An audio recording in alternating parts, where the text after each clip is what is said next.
Listen.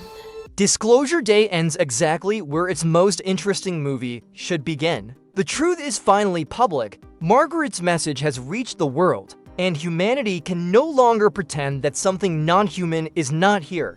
But instead of showing us what that revelation does to religion, governments, markets, families, and global power, the movie stops. That is why I think Disclosure Day could become the film the first chapter only promised to be. The original movie presents itself like a major science fiction event, but most of the story is really a chase thriller about stopping the truth from coming out. Now that the secret is gone, a sequel would have no reason to stay small. It could finally become a global science fiction epic about the morning after disclosure. Imagine waking up and realizing that billions of people watched the same impossible message. Governments would have an even bigger problem. Every major country would want access to Margaret, Daniel, the crystals, and any surviving alien technology. Intelligence agencies would begin blaming one another. Military alliances could fracture overnight. Markets would crash, communication systems would overload,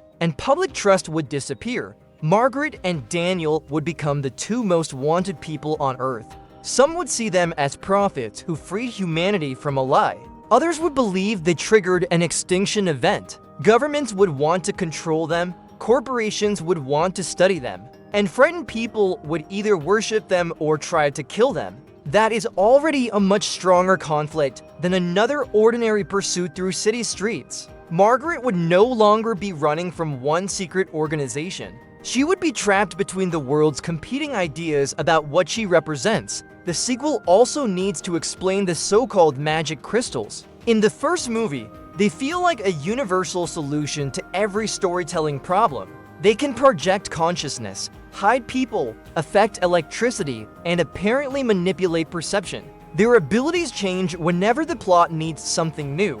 A second movie could finally give them rules. Maybe the crystals are not weapons at all. They could be fragments of a biological communication network left behind to test whether humanity is ready for contact. Each piece may interact with the nervous system differently depending on the person using it. That would explain why Margaret's abilities seem powerful but inconsistent. It could also explain why her body appears increasingly exhausted. Every projection, every act of invisibility, and every mental connection could damage her nervous system. Margaret may be dying because the human body was never designed to carry that kind of information that gives the sequel a real countdown. Instead of being an almost limitless supernatural figure, Margaret would have to choose when her powers are worth using. Every time she accesses the network, she loses more of herself, and that agency desperately needs a better explanation. At the end of the first movie, its members appear to give up far too easily after the information becomes public. Powerful organizations do not simply disappear because a secret is exposed. They adapt. A sequel could reveal that the agency never existed only to hide extraterrestrial life. Its real mission may have been to prevent a specific signal from reaching a specific intelligence that would change the meaning of the ending. What if Margaret's broadcast was not a victory? What if it was an activation signal? The agency may have spent decades studying the crystals and learning that disclosure would wake something dangerous. They were not protecting humanity from knowledge. They were protecting it from being noticed. Once the message was transmitted, their mission had already failed. That would explain why the villains seemed to surrender so quickly.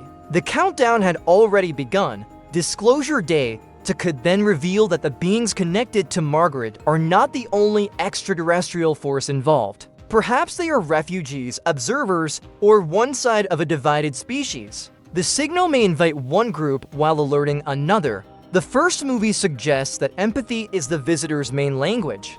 That sounds comforting, but empathy is not automatically harmless. The ability to feel another person's memories, fear, and pain could become a powerful form of control. One theory is that the final disclosure was not a physical rival at all. It may have been a planet-wide psychological projection created by the Crystal Network. Humanity did not simply watch a message. Billions of minds may have been connected at the same moment. If that happened, people could begin sharing dreams, memories, and emotions with strangers. privacy might become impossible. Political leaders could no longer hide their intentions. Entire populations could experience the suffering of people living on the opposite side of the planet. At first, that might create unity. Wars could stop because soldiers are physically unable to ignore the pain they cause. But forced empathy could also create chaos. Human minds are not built to process billions of emotions. Mass panic, identity loss, and psychological collapse could spread faster than any virus. The alien signal might also disable modern weapons, satellites, and communication systems. Nuclear powers could suddenly lose control of their arsenals. That might create an accidental global peace, but it would be an unstable peace built on fear. Without reliable technology, governments could lose authority while militias, religious movements, and private corporations rise in their place. This is where the sequel finally moved beyond car chases and secret meetings. The conflict should become political, intellectual, and moral. Humanity would face one defining choice. The crystals could be used to fight the approaching beings, but doing so might transform them into weapons capable of destroying minds on a global scale. The alternative would be using the network for communication, permanently changing human consciousness. Margaret may believe that transformation is the only path forward.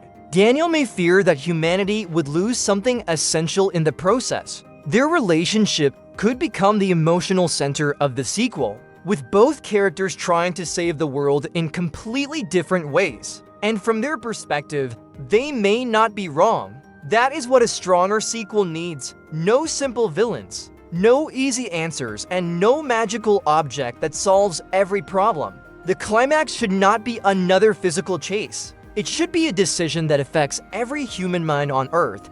Margaret could activate the complete network, allowing humanity to communicate with the incoming species. But once activated, the connection could never be reversed. Individual consciousness might survive, but privacy and personal identity would change forever. The alternative would be destroying the crystals and preparing for war with technology that may already be useless. Disclosure Day could finally become the movie the first chapter promised, a story about what humanity does when the universe forces us to question power, belief, identity, and the meaning of being human. The original film ends with the truth coming out. The sequel should ask whether that truth saves us, or whether it is the most dangerous thing humanity has ever received.